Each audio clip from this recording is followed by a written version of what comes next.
बिस्मिल्लाहिर्रहमानिर्रहीम। अस्सलाम वालेकुम dear students. Amir Hussain Ghazi advocate high court और Al Ghazi law academy Lahore. Dear students, आज का जो हमारा लेक्चर है वो आपको अवेयर करना है कि कौन सी चीज़ जो है तहसीलदार के एग्ज़ाम में आपका मेरिट जो है वो आपके नंबर जो है या आपका मार्क्स ऊपर ले जा सकती है, और कौन सी चीज़ जो है आसान है या कौन सा जोन जो है वो टफ है। तहसीलदार की पोस्ट जो है वो पंजाब पब्लिक सर्विस कमीशन ने अनाउंस की हैं। उसमें जो लास्ट डेट टू अप्लाई है वो 19 अक्टूबर 2023 है, और इसमें जो एज लिमिट है मेल की वो 33 ईयर्स है और जो फीमेल है वो 36 ईयर्स है। ऑल ओवर द पंजाब ये पोस्टिंग होगी और इसमें 14 सीटें हैं, बहुत ज़्यादा सीट्स हैं अगर देखा जाए तो क्वालिफिकेशन जो है वो ग्रेजुएशन है, ग्रेजुएशन बीए एलएलबी वगैरह वगैरह। तो वो तमाम जो है वो स्टूडेंट्स इसमें अप्लाई कर सकते हैं जिन्होंने ये रिक्वायर्ड क्वालिफिकेशन उनके पास है। तो आज का जो हमारा लेक्चर है वो हमने आपको बताना है कि आपके लिए जो है वो आसान जोन क्या हो सकते हैं, टफ जोन क्या है, या आप कौन सा जो सब्जेक्ट है वो आपको इसमें आपका मेरिट जो है वो डिसाइड करेगा। तो पहला पेपर जो है वो आपका उर्दू का है। अगर हम उर्दू के पेपर को देखें तो उसके अंदर जनरल सी बातें हैं, ठीक है जी, कोई बहुत ज्यादा टफ मामला नहीं है। उर्दू का जो पेपर है इसके अंदर मुहावरे हैं, इसके अंदर ग्रामर है, इसके अंदर तलखीस है और आपका इसके अंदर क्या है जी, मजमून है। उर्दू के पेपर में के अंदर आसान चीजें हैं, ठीक है जी। मुहावरे आप अगर ठीक हैं तो पूरे नंबर हैं, ग्रामर अगर ठीक है तो पूरे नंबर है, तलखीस भी अच्छे नंबर दे सकती है। इसी तरह हम इंग्लिश में चलें तो इंग्लिश थोड़ा सा टफ जोन हो जाता है क्योंकि ये हमारी लैंग्वेज नहीं है, इसलिए प्रॉब्लम है। तो इसमें ऐसे टफ मामला होगा, इडियम्स आपके जो है वो भी टफ मामला होगा आपका। ग्रामर जो है वो बहुत ज्यादा टफ नहीं होगी, और इसके अलावा इसमें प्रेसी होती है तो प्रेसी भी टफ नहीं है। रूल्स आने चाहिए, प्रैक्टिस जो है वो आपकी ज्यादा से ज्यादा होनी चाहिए, तो ये भी कोई बहुत बड़ा मामला नहीं है। जीके जो है वो सब एक जैसे ही होंगे। इसमें जीके जो है वो सारी पढ़ते हैं, बहुत ज्यादा स्टूडेंट्स जो हैं जो एग्जाम्स देते हैं, जीके तकरीबन सबका जो है वो एक जैसा ही होगा। और चौथी और आखिरी बात जो होगी वो लॉज की होगी। जो लैंड रेवेन्यू लॉज है ना, मेरी नजर में ये डिसाइड करेंगे मेरिट को। ये 100 नंबर का एमसीक्यूज टाइप पेपर होगा, ठीक है जी, और ये डिसाइड करेगा आपका मेरिट। देखिए उर्दू में भी परफॉर्म सबकी सेम ही होगी, वो 19-20 वाला मामला होगा। इंग्लिश में भी 19-20 वाला होगा।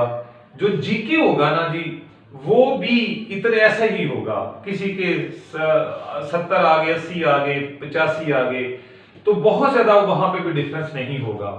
उस हमाम में सारे एक जैसे ही होंगे, क्योंकि पढ़ते हैं वो क्लाब इसको पढ़ते हैं, एग्जाम देते हैं, और अदर देन स्टूडेंट्स जिन्होंने लॉ नहीं किया वो भी इसको पढ़ते हैं। लेकिन ये जो लैंड रेवेन्यू एक्ट है ना जी, लैंड रेवेन्यू लॉज जो है, जिसमें लैंड रेवेन्यू एक्ट है, लैंड रेवेन्यू रूल्स हैं, टेनेंसी एक्ट है, कोर्ट फी एक्ट है, बोर्ड ऑफ रेवेन्यू एक्ट है, ये बहुत सारे लॉज मिलेंगे और आपका जो है ये पेपर बनाएंगे 100 नंबर का। तो ये वाला जो मामला होगा ना आपका डियर स्टूडेंट्स, ये टफ मामला होगा, और यहाँ पे सिर्फ और सिर्फ जो हमारे वुकला हैं वो क्लिक अच्छा कर देंगे, अदर देन जो जिन्होंने लॉ नहीं किया हुआ। लेकिन यहाँ पे कोई घबराने वाली बात नहीं है कि अगर आपने लॉ नहीं किया तो जनाब आपका जो है वो पेपर ही अच्छा नहीं होगा, तो ऐसी बात नहीं है। आप एक अच्छे और मुस्तनद उस्ताद से पढ़ेंगे तो ये भी आपका जो है वो मामला हल हो जाएगा। पहली बात जो है, जो हमारे वुकला हैं जिन्होंने एलएलबी किया है उनके लिए इंस्ट्रक्शंस ये है कि भाई आप इस बात को ना समझें कि आपको लॉ आता है। लैंड रेवेन्यू एक्ट जो है वो रेवेन्यू के जितने भी लॉज हैं ये टफ होते हैं, इसमें इंटरेस्ट बच्चों का कम होता है, और आप एलएलबी के अंदर इसको बहुत अच्छे तरीके से नहीं देखते, तो लिहाजा इसको आप अच्छे मुस्तनद उस्ताद से पढ़ें, लाजमी पढ़ें। अगर आप अच्छे तरीके से पढ़ देंगे तो आप दूसरों से मुमताज हो जाएंगे। जो अदर देन लॉज, जिन्होंने लॉ नहीं किया हुआ या जिन्होंने एलएलबी नहीं की हुई, वो भी परेशान ना हो, उनको भी यहां पर फोकस करने का बहुत ज्यादा जरूरत है, यहां पे फोकस करने की उनको। अगर वो लॉज को इग्नोर कर देंगे ना, तो यहाँ पे अगर उनके आगे 40 या उनको आगे 35 या उनको आगे जी 48 या 50 तक आ गए, और जो अदर देन जिन्होंने लॉ किया हुआ है वो 80 तक चले गए, तो ये बहुत बड़ा डिफरेंस होगा उनका। तो यहाँ पे तो लॉ किए हुए को समझना बड़ा मुश्किल हो जाता है, तो जिन्होंने लॉ नहीं किया उनके लिए बहुत टफ मामला होगा।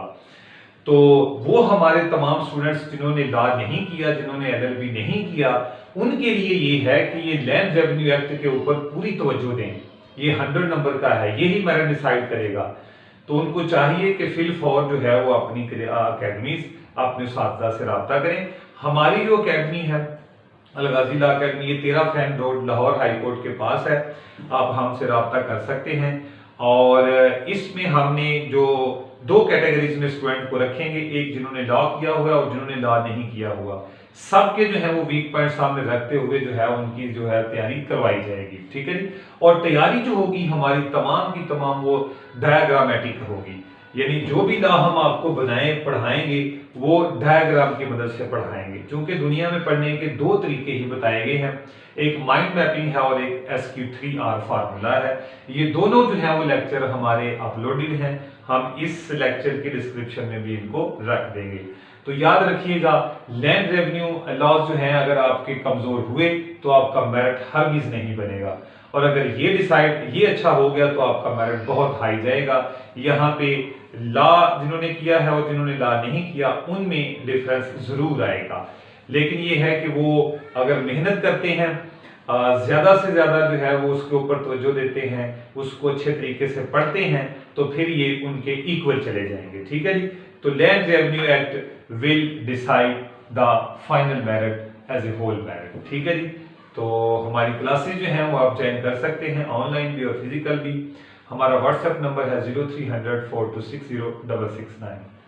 Thank you so much. अस्सलाम वालेकुम वरहमतुल्लाहि वबरकातुहू।